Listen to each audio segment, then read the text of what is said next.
Welcome once again in the class of water resource engineering. So today we are going to see soil water relationship and water requirement for the crop. Today's layout quite different thanks to my friend Professor S.K. Patil. So we will begin with this. I am Mr. S.S. Saugule, Assistant Professor, Department of Civil Engineering. So in general, the water requirement for of crops. Every crop require certain quantity of water after a certain fixed interval throughout its period of growth.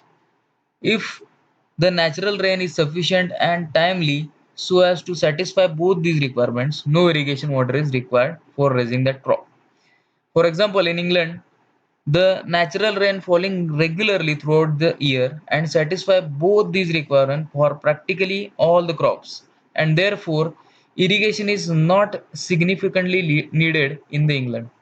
But in countries like India, like we are in the tropical region, the natural rainfall is either insufficient or water does not fall regularly as required by the crops. As we know, in our country, we end our rain water requirement or water uh, uh, supply is entirely depend on the uh, in southern part of India, that is on the monsoon, and in northern part of the India, we have the glaciers from Himalayas, so that we'll get the water from them. So, in countries like us, the natural rainfall is insufficient and water does not fall regularly as required by the crops. Since the magnitude as well as the frequency of rainfall varies throughout a tropical country like us. Certain crops may require irrigation in certain parts of country and the same crop may not require any irrigation in other part of the country.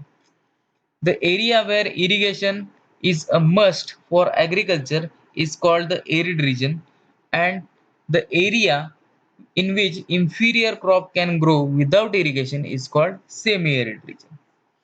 The term water requirement for of crop means a total quantity and the way in which a crop requires water from the time it is sown to the time it is harvested. It is very clear from our discussion that the water requirement will vary with the crop as well as with the place. In other words, different crops will have different water requirement, and the same crop may have different water requirement as different places of the same country, depending upon the variation of climates, types of soils, methods of cultivation, and useful rainfalls, etc. So as we can see, as the availability of water increases, the farmers can take more crops as per availability of water. As we know, we have the example of the villages nearby the Tasgaon district, Tasgaon Taluka in or Tasgaon Tehsil in the Sangli district. Earlier, there was no water, but in recent years, the water availability is good. So the people has been moved to the crops like grapes, etc., grapes, pomegranates, etc. Basically, the region for the grape was earlier known was the Nashik region in Maharashtra, but now this Tasgaon region is also well known for the grapes. So now the crop period or base period, the time period elapsed from the instant of sowing to the instant its harvesting is called crop period. So the time between sowing to harvesting is called crop period. The time between first watering a crop at the time of sowing to the last watering before harvesting is called the base period or base of the crop. Crop period is slightly more than the base period, but for all practical purposes, they are taken as one and the same thing and generally expressed in days. So the next thing is duty and delta. These things we are going to see while as we progress, but uh, for now I am giving you these things for the some better understanding. So the delta, each crop require a certain amount of water after a certain fixed interval of time. throughout its period of growth. The depth of water required every time generally varies from 5 to 10 centimeter depending upon the type of crop, climate and soil. The interval between two such consecutive watering is called the frequency of irrigation or the rotation period. The rotation period may vary between 6 to 15 days for different crop. The summation of total water depth supplied during the base period of the crop for its full growth will evidently represent total quantity of water required by the crop for its full-fledged nourishment. This total quantity of water required by the crop for its full growth may be expressed in hectare meter or area acre feet or in million cubic meters, that is million cubic feet, or simply as depth to which water would stand in the irrigated area if the total quantity supplied were to stand above the surface without percolation or evaporation. This total depth of water in centimeters required by the crop to come to maturity is called as a delta. So this is all about the general introduction of this topic. Let's move further. Now the classes and availability of soil water. So first is the hygroscopic water. When an oven-dried sample kept open in atmosphere, it absorbs some amount of water. This is known as the hygroscopic water. In soil mechanics, you might have done the experiment of finding the water content. So in that case, you are going to keep uh, or you kept some amount of soil in the oven to find the water content of this particular soil. So the same sample when we keep again into the atmosphere, it tends to absorb some amount of water from the atmosphere, and that absorbed amount of water is known as the hygroscopic water, which is always present in the soil. Then the capillary water. You might have heard the capillary action. So the capillary water is mainly contained between the pores spaces of soil by molecular attraction. So this is the capillary water. And third thing is the gravitational water. It is a part of water excess in hygroscopic and capillary water which will obtain if favorable drainage conditions are provided. So here you can see in the diagram we have the hygroscopic water, we have the capillary water, this is the soil, and we have the gravitational water. In this portion the no one writes well, no water content is there. So this is the water content in different phases. Here it is the build field capacity has been shown. We are going to see next.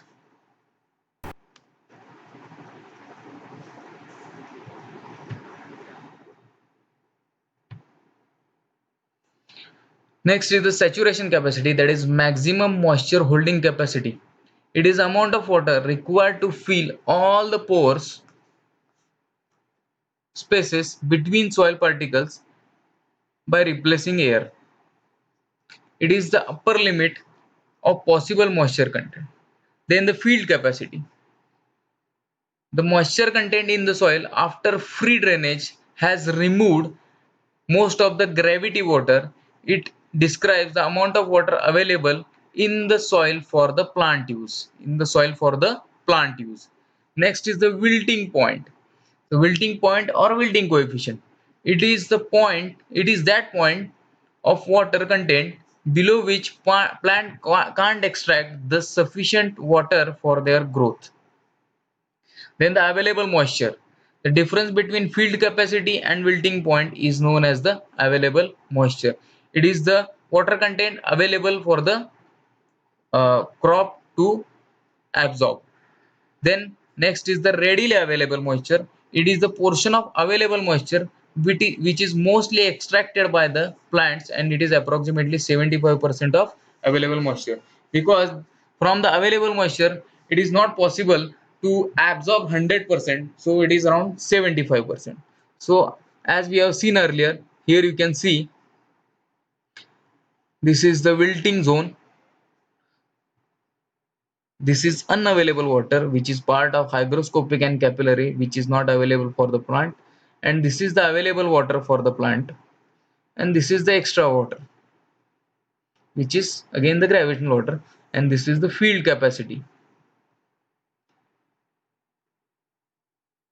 So depth and frequency of irrigation. So here you can see,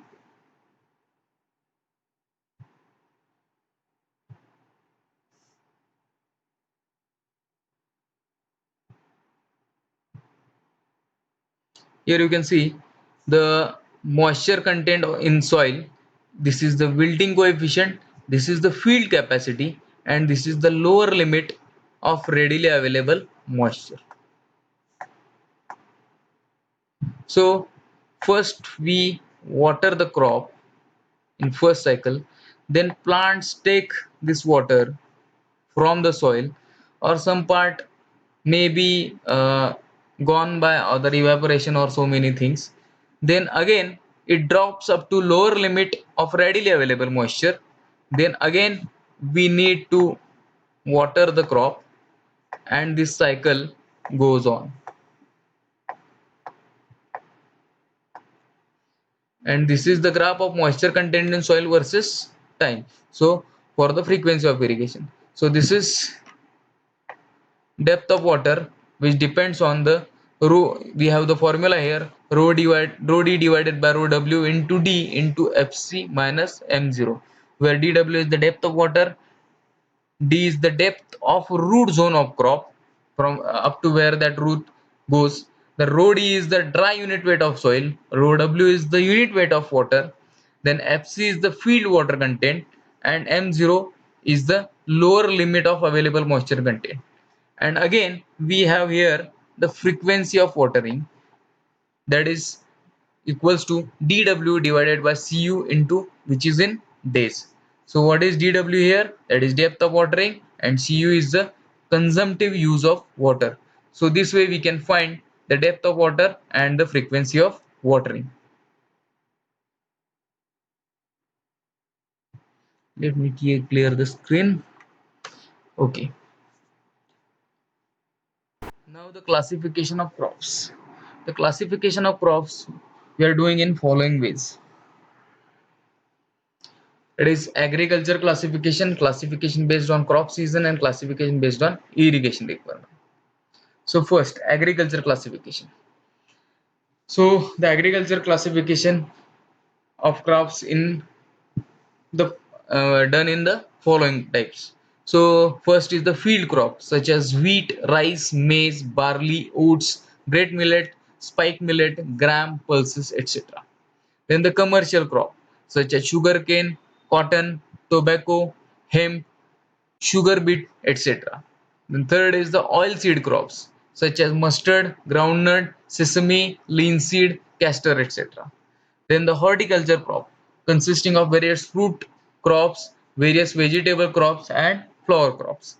Then plantation crop such as tea, coffee, cocoa, then coconut and rubber. Then forest crops such as fodder, grass, etc. Then miscellaneous crops such as medicinal crops, aromatic crops, sericulture crops, condiments and spices, etc. The second is the classification done on crop season. Basically, we have two seasons, that is Rabi and Kharif season in our country. You might have heard in the newspaper or seen in the newspaper that Kharif season came, Rabi season came, oh, so many things. So, based on crop season, crops are classified as follows. First is Rabi crops or winter crops. So, these crops are sown in autumn or October and harvested in spring, that is in March. Various crops fall under this category are gram, wheat, barley, peas, mustard, tobacco, linseed, potato, etc. Next is the kharif crop or monsoon crop. These crops sown in the beginning of southwest monsoon and are harvested in autumn. Southwest monsoon means monsoon is coming in the Kerala first, that's why it is southwest monsoon, and harvested in autumn. These consist of rice, maize, spike millet, great millet, pulses, and groundnut, etc. Basically, this autumn and spring in America, they there we have the four seasons. That's why it is like that, but in our case we are having only three seasons, that is summer, winter, and rainy season. So the next is perennial crop. These are crops required water from for irrigation throughout the year. Example of perennial crops are sugarcane, fruits, vegetables, etc. And the 8-month crop. These crops such as cotton require irrigation water for the 8 months. Classification based on irrigation requirement. First is the dry crops.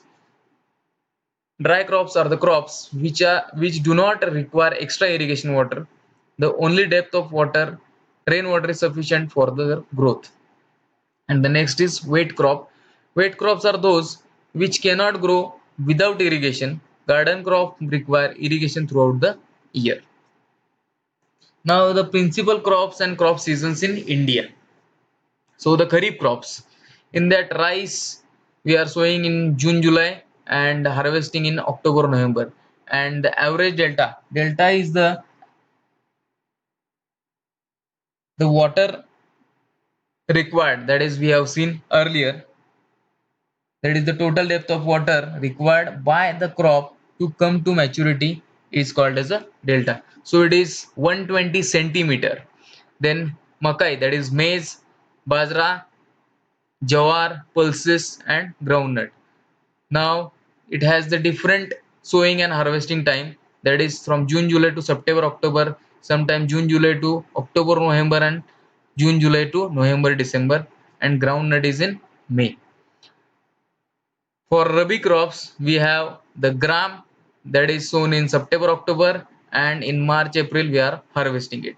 The wheat, barley, peas, these three crops we are sowing in October, November, and harvesting in March, April. The mustard we are sowing in October, and in February, March we are harvesting. The tobacco we are in February, March we are sowing, and in June we are harvesting. Potato, that is sowing time is October and harvesting time is February. So these are the Rabi crops, and here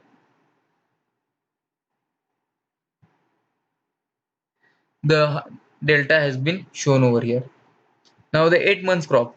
So the cotton we are sowing in May, June and harvesting it in December, April.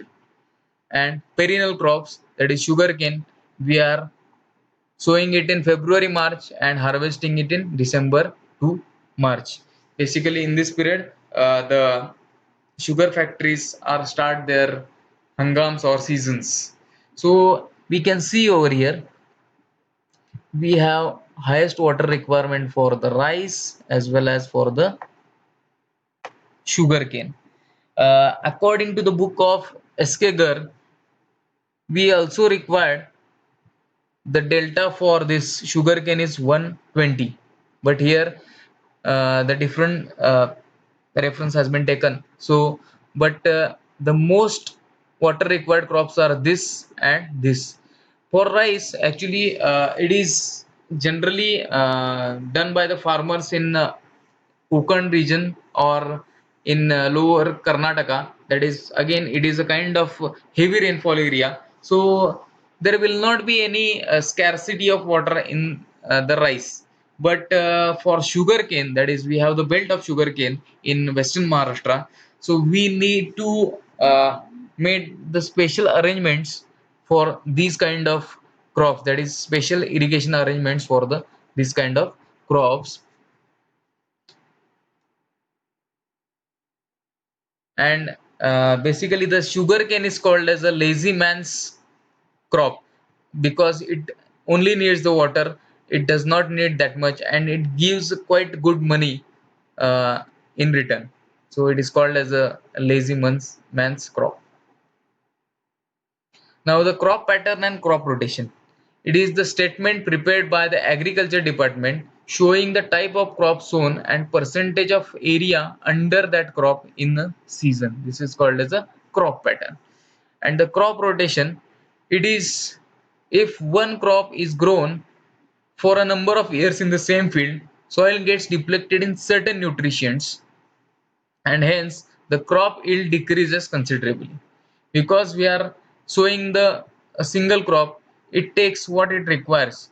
So there may be a depletion of these nutrition in the field.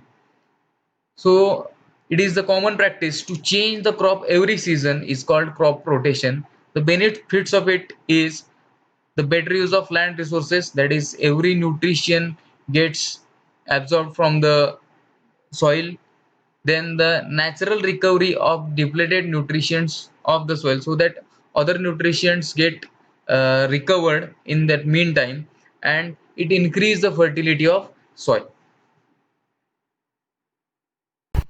Now the common rotation are listed as below. Then wheat, great millet and gram. Then rice, gram, cotton, wheat, gram, cotton, wheat, sugarcane, cotton, great millet and gram. Gram is frequently used in crop rotation because the following reason. It adds the nitrogen to the soil and thereby increase the fertility. It has the stronger deep root system and it draws nutrition and water from deep depths, and it allows to topsoil to recover its nutrition. So this is all for today's lecture. Thank you.